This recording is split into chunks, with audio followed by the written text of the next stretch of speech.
Well, here we are, finally in the woods. Welcome to another episode.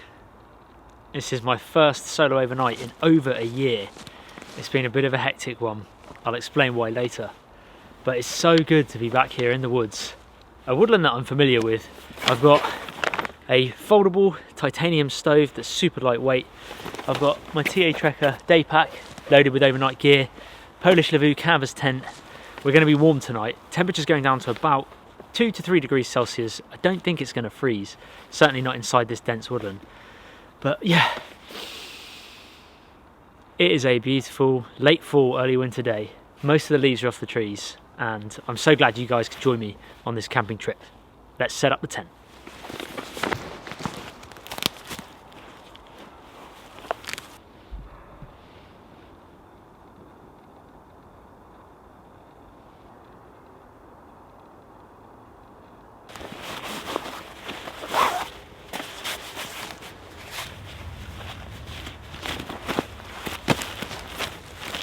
So I've chosen this nice big open space.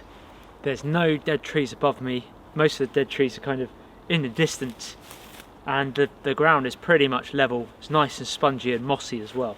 So that's all added to the comfort, hopefully, when I sleep on that later. I'm just going to clear some of the sticks away and just make an area, general area for the tent to go up.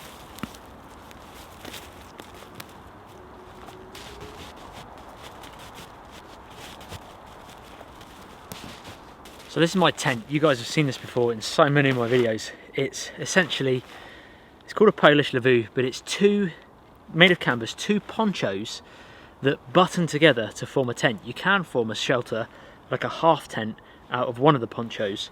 But yeah, I'll show you it put together. I've also got the addition of a little ground sheet, just to keep the moisture off my sleeping bag, sleeping pad and sleeping bag. And in here is the metal legs that go with it. And it all rolls down pretty small. It is quite heavy because obviously it's traditional canvas. But there we go. I've kept them buttoned together. There's the top of the tent. The poles go in the middle. And obviously you would normally wear it like a poncho like this. I've buttoned the arm sleeves together now, but your arms will come out. Oh, there you go. There's one sleeve. Where's the other one? Kind of there. But it's all buttoned together. So essentially there's a hood. Ooh. And that's the center, where the center pole goes. But that's the tent. I like it because it's durable, it's heavy. Not so much the heaviness, but the tough and resistance of the material. And it's nice and dark inside. And it's great for retaining heat when you've got a wood stove in it.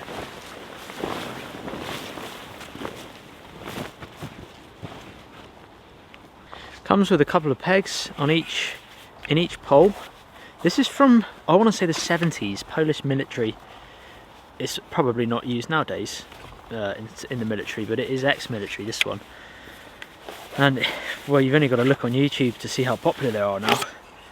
There's the poles, there's the tent pegs that are stored inside there, always really tight. So they've got like an angle on them. The reason they've got that bend is to pinch them in the pole so that they don't fall out if they're straight. Which is great, but it also makes them hard to get out. Tell you what guys, it's good to be back in the woods. I'm going to be really rusty on the old bushcraft skills. I've not done a solo camp. I've been camping, but not a solo camp for a long time. Right, so these poles go together. There's little yellow caps on them. That goes like that. That goes like that. And that is essentially the center pole of the tent. It's not very high, that's where the top of the tent comes to, so it's going to be smaller than me, which is why I tend to call it a Hobbit tent, which is why this video probably has the word Hobbit tent in it somewhere, because I've always just called it that because it looks like some sort of small Hobbit house thing. Right, let's get the tent set up.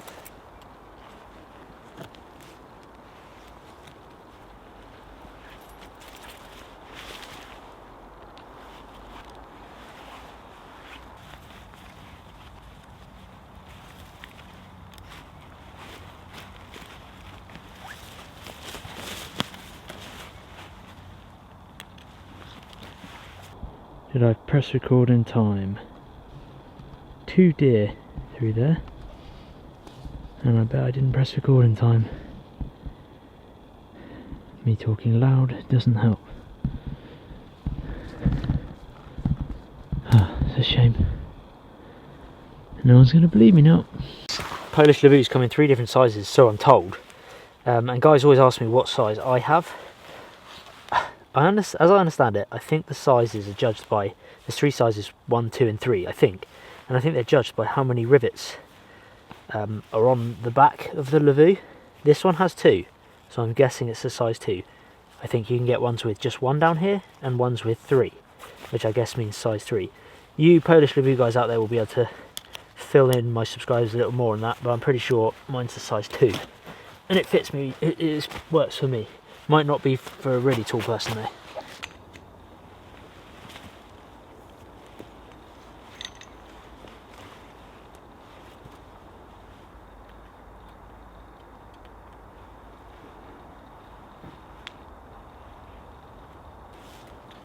And there we go, the Hobbit tent. Comes up to my chest, so only small, but ideal for this type of camping. The ground sheet I have for this is really cheap, and I've just cut it to a half moon shape, so it only goes on the back half of the tent, and that way the stove, which obviously could drop hot ash, doesn't go onto the top itself. This is just purely for the bedding area, the sleeping area.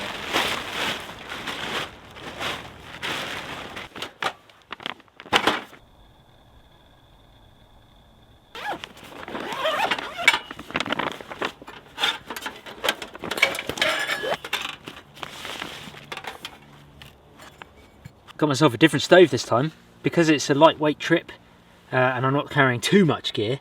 This is the guys at Pomoli, or Pomoli. They sent me their mini T1 folding titanium stove. Look how thin that is.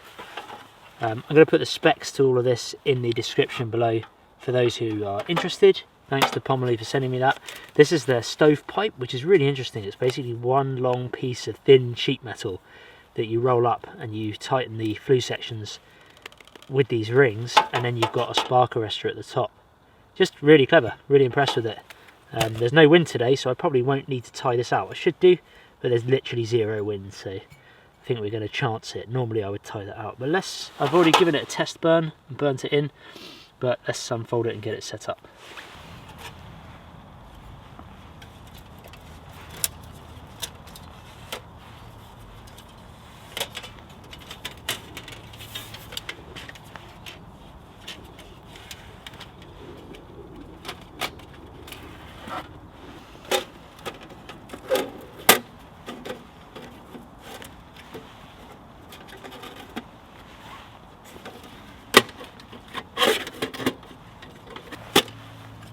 So I've just taken this off to show you because you can actually flat pack this even more in the bag by taking this off. This is the damper, and that can just allow more airflow into this through the stovepipes, more draw through the stovepipe. But to pack it nice and flat, obviously you take this off, but I tend to leave it on because it still fits in the bag really flush anyway. But I was just taking that off to show you how that fits on. Just a really simple little device that just slots in like that, and then 3 small pins to pin it in, and they're really easy to undo and do up, but it's just for those who are wishing to really flat pack the stove. I personally don't need to do that, so I leave this on, but I thought I'd show you anyway. It's a cool, clever piece of kit. Amazing what they do these days, how they think of these things. This is definitely designed for the kind of lightweight backpacking trips where you want to go quite far. That's what this sort of stove's for.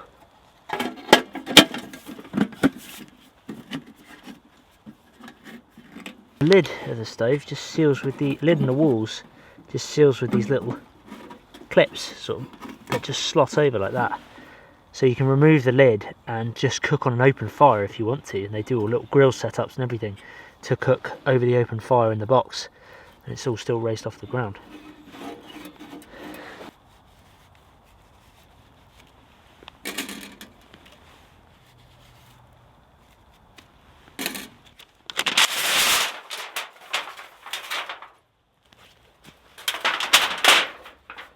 So this is the stovepipe, and you need to roll it, and you can actually either flip it out like that, but you can see how it's naturally got that curve already when I last burnt it in.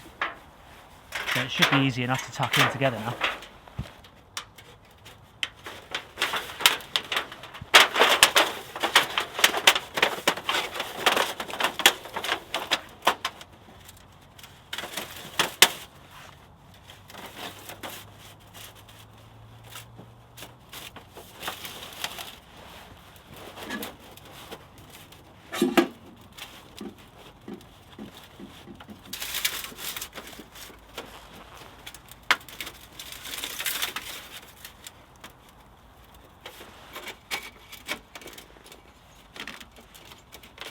So that's it. That small piece of sheet metal that was rolled up turns into a pretty much 3 meter stovepipe section. It's a very simple design, but actually really quite smart in terms of portability. It was really tricky at first on the first burn-in to get this shape, but once I got the shape and burnt the stove in, it's now a lot easier. And it looks like there's gaps. Well, there is. I'll just show you. So for people wondering out there, it looks like there's obviously big gaps in the stove, and I guess you could either get some more of these rings here to pinch it tight. Sometimes I've got bits of copper wire in the stove bag itself just to pinch them tight for a bit more safety, but even when I've burnt this without sealing that bit there, no smoke has come out of this part here. It looks like it will, but the metal's so tucked round that it doesn't seem to come out, it just draws up. And then obviously at the end there, I can show you, that's the spark arrestor, and that just sits on the end there, and it's got the holes to tie it out. But I've got to fit this through the arm sleeve of the Polish Levu and then put it on the stove. Yes, there it is. Right, so there's the arm sleeve. In fact, normally if I was using this stove, this tent, sorry, without a wood stove, this would just be completely buttoned up. That button, sorry, would be buttoned up there, and it seals a lot tighter than that, and that way the rain won't get in. And it's got a double flap on the button so that rain doesn't tend to get in at all. You can see where I had a previous stovepipe a couple of years ago, a little bit of ash from the stove actually burnt through there. But the aim is I'm going to get a couple of sticks to open that just wide enough for the stovepipe to go in. And then I've done it before on a snow overnighter. I'll put a link in the description, and then hopefully that should be enough to stay away from the heat of the stovepipe itself. So I've got to find some sticks first. There's one just here. There we go, that's one. Actually, one might do it. Just by using a few sticks like that, and that's going to come out there. And then, yep, stovepipe's going to be clear. Not touching the sides, which is what I want. Right, let's get this in.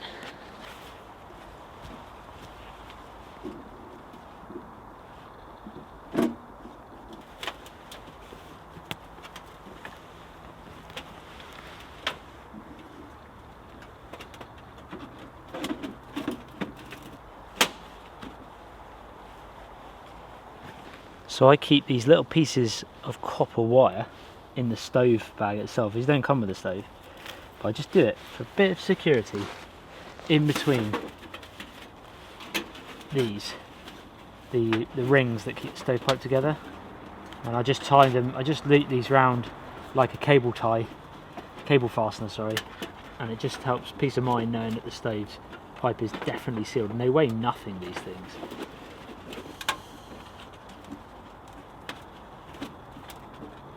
And it's just easy to fold and take off, and because it's copper, it's really malleable, so you can bend it all over the place.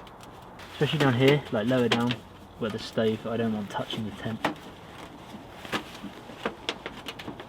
You don't have to do this obviously, it's just peace of mind.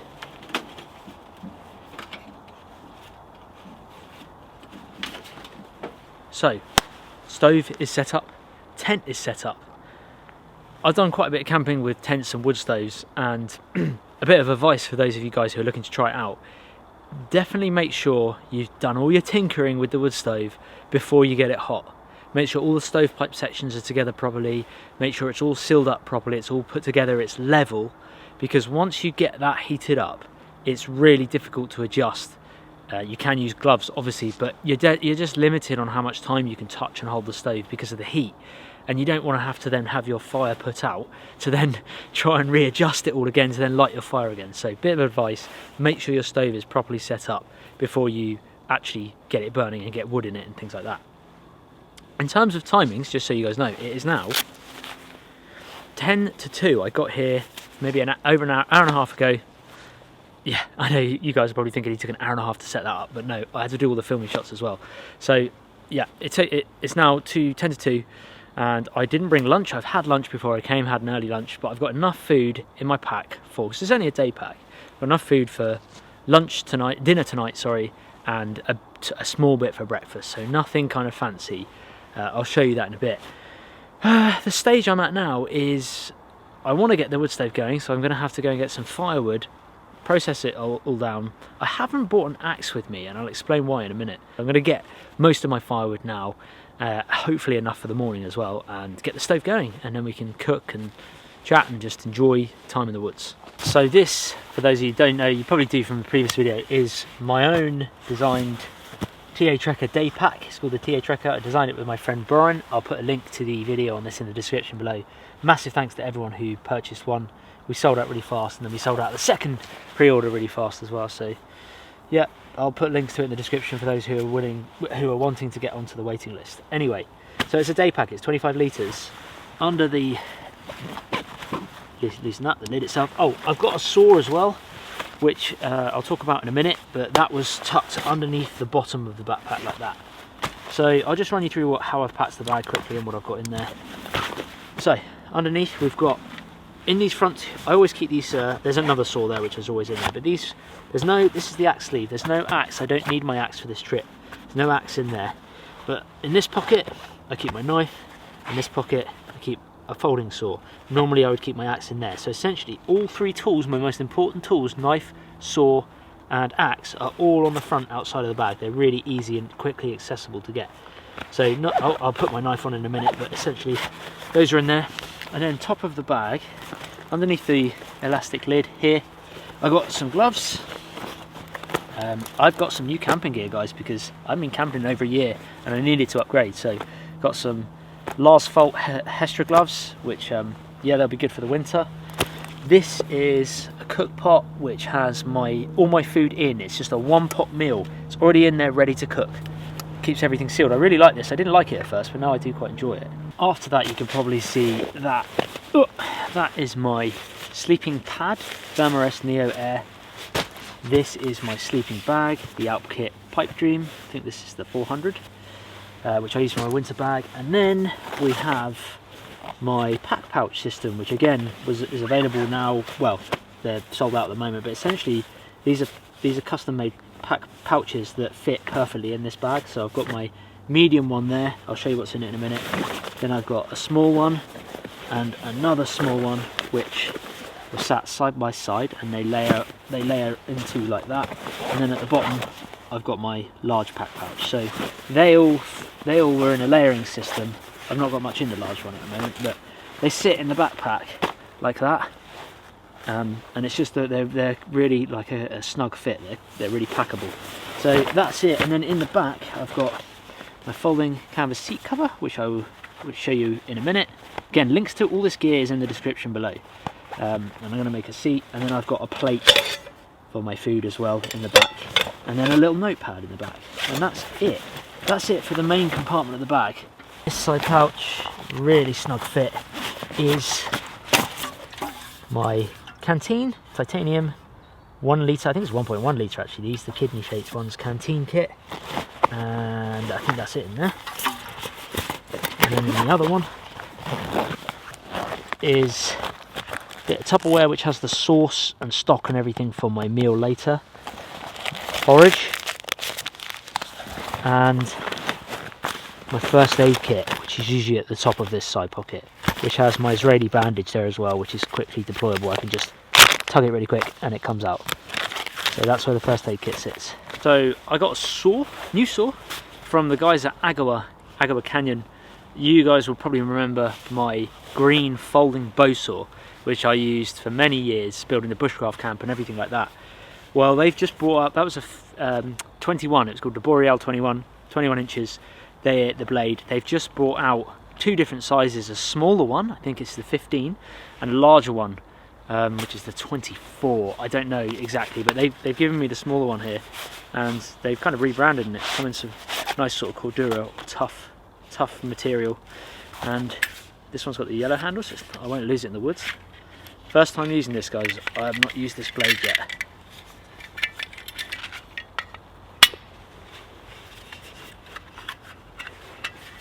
Wow, do you know, what I like about it is that it fits vertically, that, in my backpack. In the TA Trekker, it actually fits perfectly upright so that I can fold the lid over and it's all kind of concealed. But it looks like there's molly webbing on the back, so I guess you can attach it to your backpack. But that's still going to cut a log that big.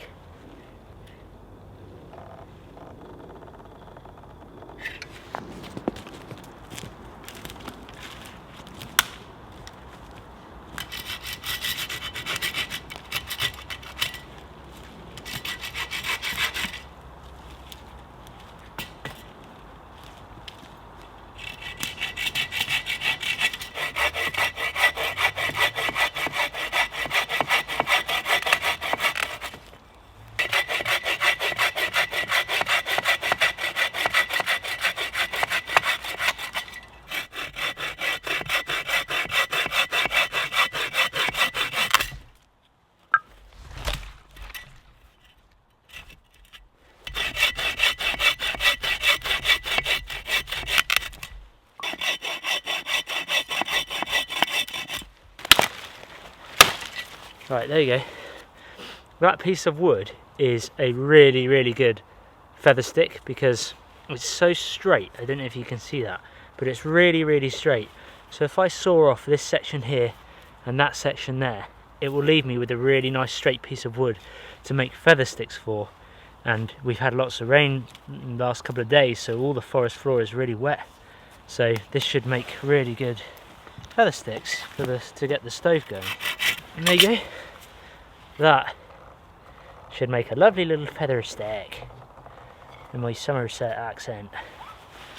Right, this is just about touching the floor there, so just got to get that knot off. And the wood is really dry and not rotten. That's lovely. Whenever you see wood that's really white like that, almost white, that's the driest you can get. If you look at seasoned firewood, if you either get kiln dried or whatever, if you purchase seasoned firewood for your stove, inevitably it will be white. So anything that's yellow, like mottled brown yellow, is either rotten or soaking wet. But this is lovely. You can touch it to your lips. Lovely and dry. Mwah.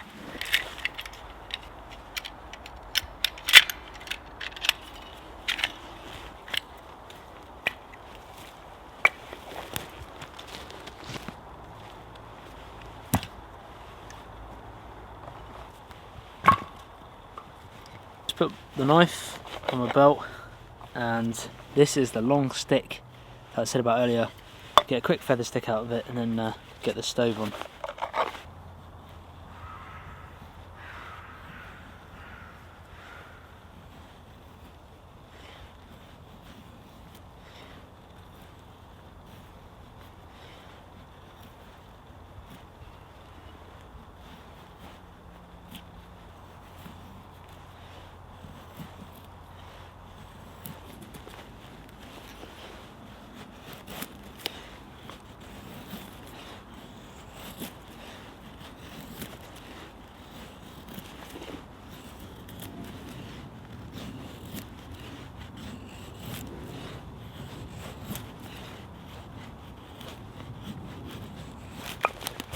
So we're losing light because it's winter. I've just found this old tree that's been cut, and it's got a nice flat surface on. And this is where I don't need my axe because of the size of the stove. This is really the largest size log that I need. Once it's hot enough, I can put full rounds in the stove, and because I can control the airflow, it doesn't matter too much about it being full round. It will just burn a lot slower. Obviously I'll need to get it past the smoky stage to begin with, but this is why I didn't really need my axe to split the wood, because most of the time I'll be putting it in as a round. But to begin with, I'm going to need to get to the inside dry part of this wood, and that's where I'm going to need to batten it down with my knife. And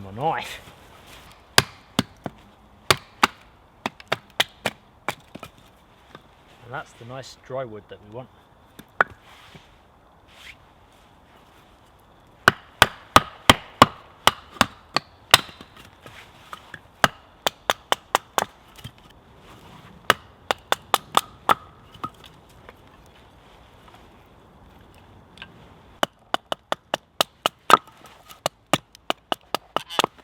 Little tip, where I was just splitting this kindling down nice and thin, the ground's so wet that if I just put this straight on the ground, it's going to instantly start sucking up moisture. It already is from the air, but I've just laid 2 pieces of the first piece that I split as almost sacrificial pieces, that the outside of the bark goes down on the ground. As soon as I split the kindling, these go on top, even if it's for 5 minutes, just so that they stay nice and dry. It's amazing the difference it makes keeping them off the ground.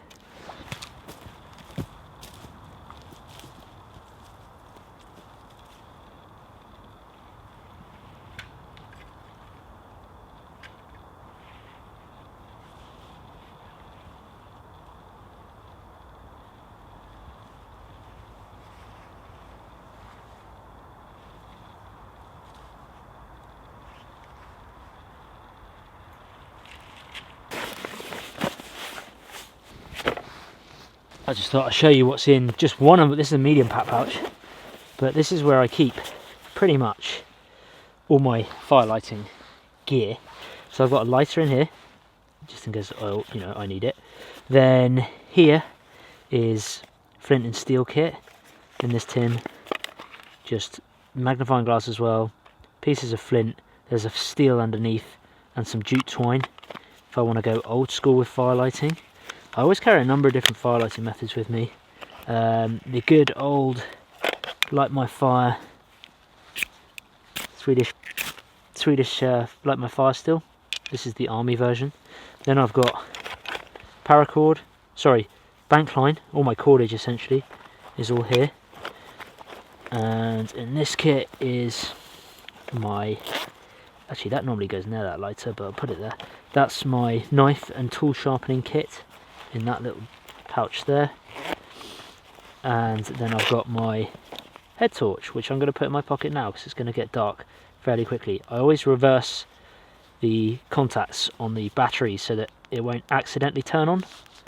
So that's going to go in my pocket, and then we're going to light the fire today, not so much bushcraft style, but with these really cool, I saw these the other day, UCO or UCO storm kind of matches. They've got a strike surface there, which I think is replaceable, but they're the sort of waterproof ones that last underwater, in the rain and everything like that. So eventually these will run out and I'll just put normal matches in there or other storm matches, but I'm going to give it a go with this today. I'll put a link to this in the description. I paid for it, but I'll put a link in the description for you guys.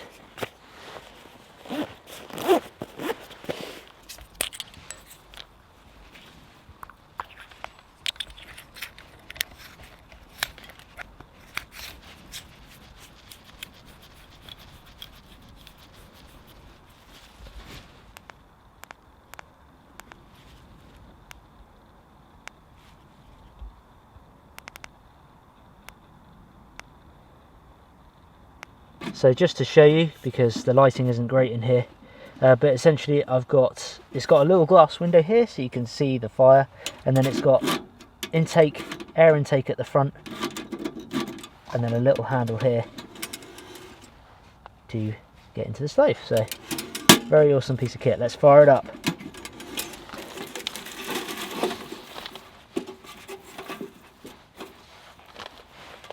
So check the dampers open. Last minute check of all the stovepipes, because once this is hot, like I say, that's it really.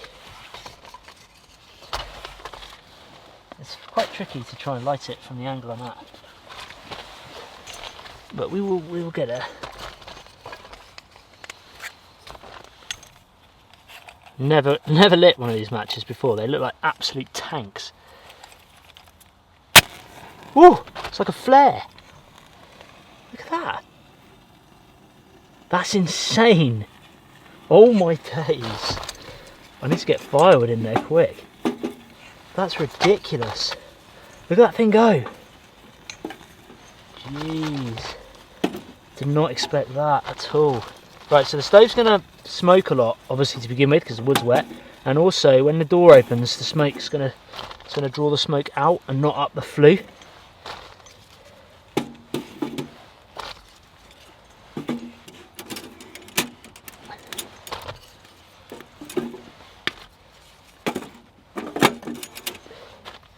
Right, I don't want to overload it too much, so that'll do. I'll make sure the air intake's fully open. Smoky. Okay. Wow, that's roaring. I'm amazed with that match. Absolute beasts. How many are in there? 3, 4, 5, 6, 7, 8, 9. There's 10. Oh, it stinks. It actually smells like a firework. Well, we're on. We're cooking on wood.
I don't know if you can see that little shimmer now. I'm trying to get it against the green, but it's burning so efficiently that there's this no smoke.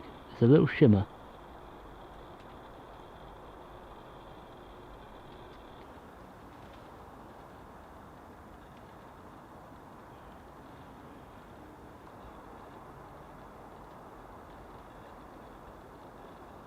So this is dinner. Like I said, I wasn't a fan of this pot to begin with. I don't know why.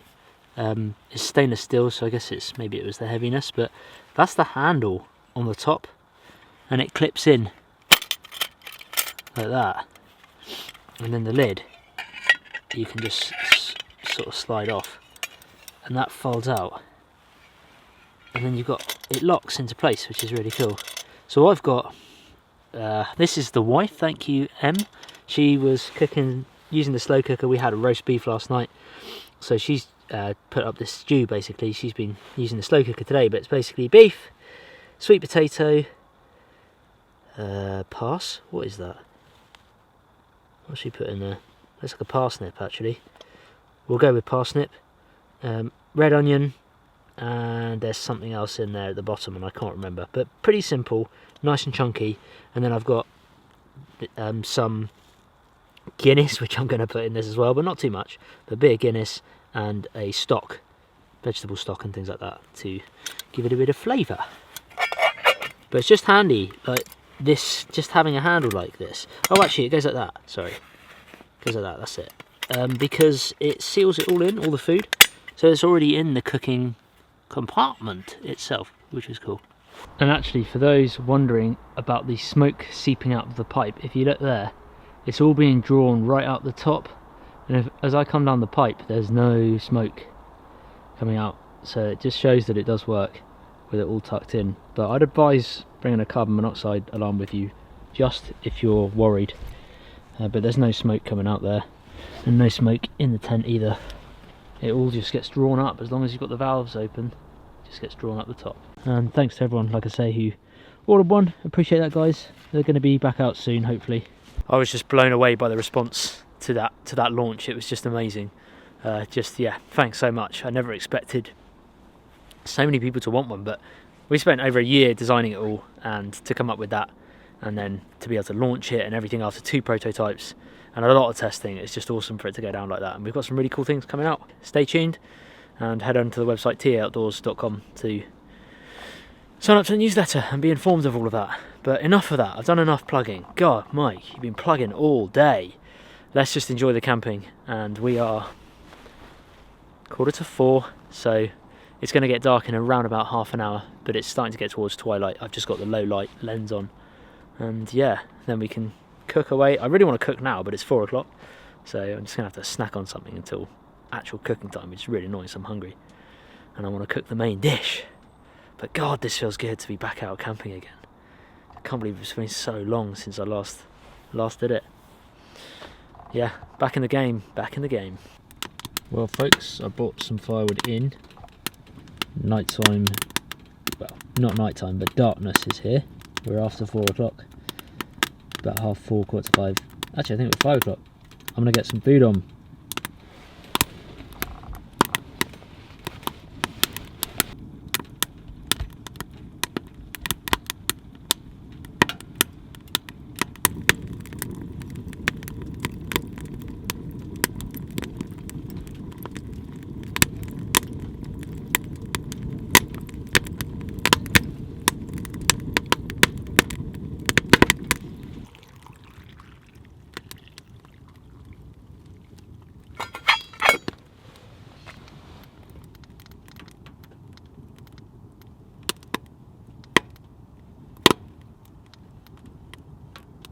Okay, we're on the stove and we're cooking.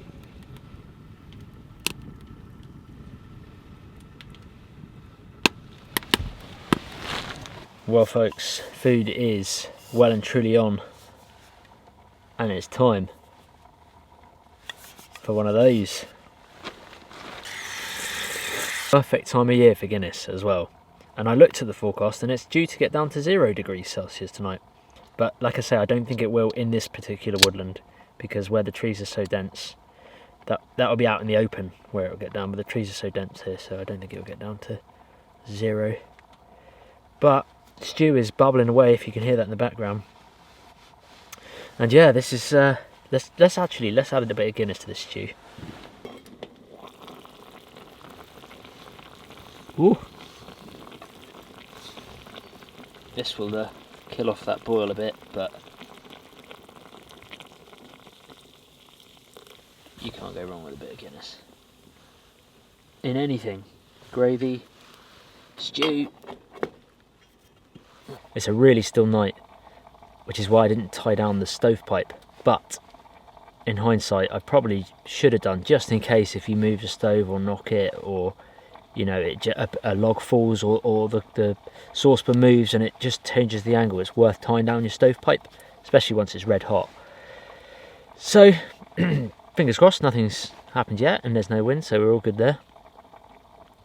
But this, yeah, it's the first, when I said first overnight in over a year, it's the first like camping.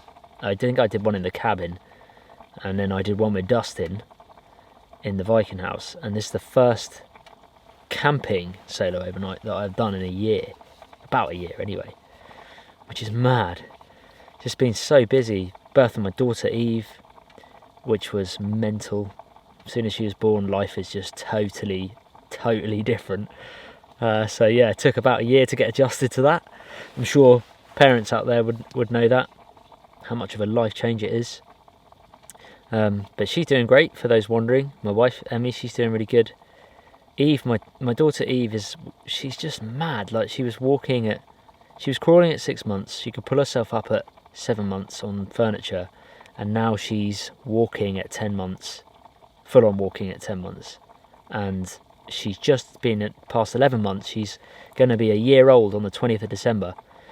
And yeah, it's just full on. Like, you do one jump and then you just get used to it, and then she's on to the next one, and it's madness.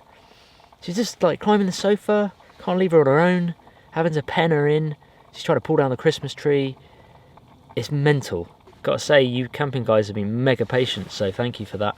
I do appreciate it. My channel totally changed direction during that time. Oh, that's looking good. Guinnessy goodness.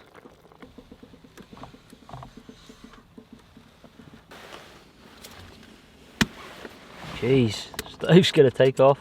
Oh my god. There we go. You've barely got to open that front valve and it just rips. A little fire lay for the Jesus, for the food.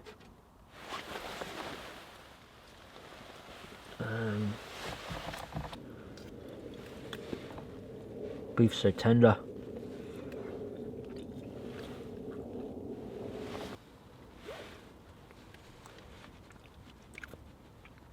Brought some bread.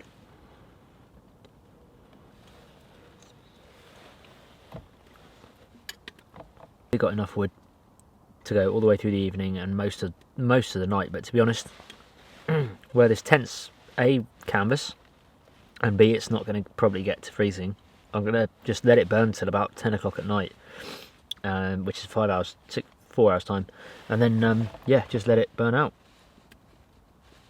It's so warm in here. I know I'm wrapped up with my coat and stuff like that, but I've got all the front of the tent open. Anyway, we'll finish this and I'll catch up with you guys then. Well, it's 9 o'clock. Not too early, not too late, but a good time to call it a night. Certainly for the filming. Otherwise I'm just going to waffle on. Got my sleeping bag, sleeping pad set up. And I'm probably just going to put a few more little logs on the stove and let it burn out. I heard a deer stomping past the tent, really close, like galloping, which is really awesome. And loads of owls. Not sure which type. But yeah, I'm gonna hit the sheets. I'll catch up with you guys in the morning.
Well, that's it, folks. I've packed up a bit earlier today.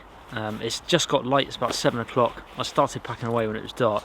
I did think about getting the stove going, but I've got quite a few things to do this morning. Got to help out with the little one and a few other jobs, and I thought if I got the stove going, I've then got to wait for it all to cool down before I can pack away. So unfortunately, no breakfast. I just had a cereal bar and that was it. But I'll have a bit more of a substantial meal, I think, when I get back. But yeah, thanks so much to everyone who's tuned in, and if you're still tuning in this far through the video, good on you, I appreciate it. It's a beautiful morning. Don't know if you can see, there's like a mist, well, more of a fog really, just low lying across throughout the woodland. And it's lovely, it is really nice. It's cold though, and there was a frost. I went and walked out into the open part of the glade of the forest, nice open bit, and there was a frost there, but like I said, there was no frost here, where it's so dense, the tree cover. It's not exposed to enough sky really, so there wasn't enough frost. It's been good, enjoyed it, and yeah, it's nice to get back in the camping game. Just watching, folks. I'm gonna head off now, and I'll see you in the next episode. Oh, and links to all the gear in the description below.